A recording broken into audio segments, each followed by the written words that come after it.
welcome to Storytime. I'm your local Highlands Mansion storybook fairy, Flyleaf the Book Fairy. Today I have a story from my friend Bodie, who loves dragons.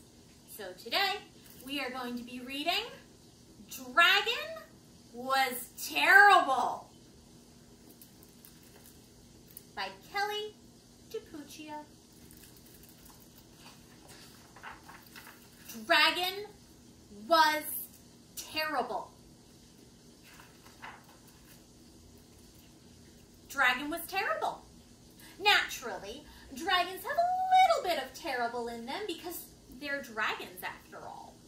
But this dragon here, super terrible. He stomped on flowers. He played tricks on the guards. And he spit on cupcakes. Who does that? Dragon. That's who. That's not all. He scribbled in books. He threw sand. And he took candy from baby unicorns. Honestly, that's terrible. The king had had enough. Enough, he said. And he posted this sign. Brave knights, whoever shall tame this terrible dragon shall be rewarded with a gift. It shall be a nice gift. Ye shall like it. His Royal Majesty the King. Knights lined up to show off their dragon taming skills. They all failed. Miserably. And Dragon just grew more terrible. He chased fuzzy yellow ducklings around the moat. He TP'd the castle. And he burned every last royal marshmallow to a blackened crisp. The villagers had had enough. Enough, they said. And they posted this sign. Brave people, whoever shall tame the terrible dragon shall be rewarded with a gift from the king. It shall be a nice gift, we hope. Ye shall like it. Perhaps. His Royal Majesty the King. Ordinary blokes and lassies lined up to try their hand at taming the dragon. They all failed. Embarrassingly so. And just when you thought it wasn't possible, Dragon grew even more terrible. He popped birthday balloons. He drew funny faces on the drawbridge. And he burped in church. Loudly. Honestly, that's terrible and rude. A boy wearing a feathered cap and a look of determination had had enough. Only he didn't say enough like you thought he would. Instead, he sketched a story.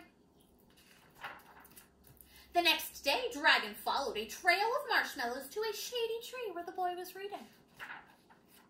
The boy spied the dragon out of the corner of his eye and began to read aloud in a booming voice. And then the brave dragon swooped in to save the princess, he said. The dragon stopped in his tracks. But the terrible knight pulled out his wicked sword. Dragon pretended not to listen. The brave dragon roared! And the fraidy cat knight trembled in his boots.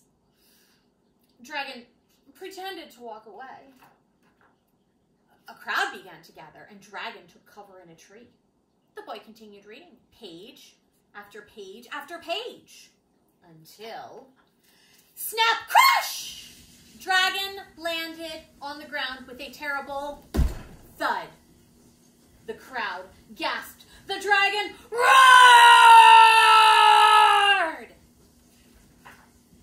The clever boy didn't flinch. He reached out a hand to the dragon and said, would you like to hear how the story ends?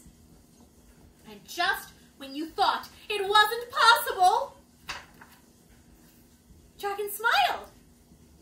And he took a seat beneath the tree with the other children. Honestly, that's adorable. The king cheered, "Yay!" The villagers cheered, "Yay!" The baby unicorn and the fuzzy ducklings cheered loudest of all, "Yay!" At long last, the terrible dragon had been tamed. The end. Hey, wait. What about the reward? Oh, yes, that. The gift was a new friend. A nice dragon, of course. The end. Thank you for coming to Fairy Storytime today. I hope I'll see all of you again tomorrow. Goodbye.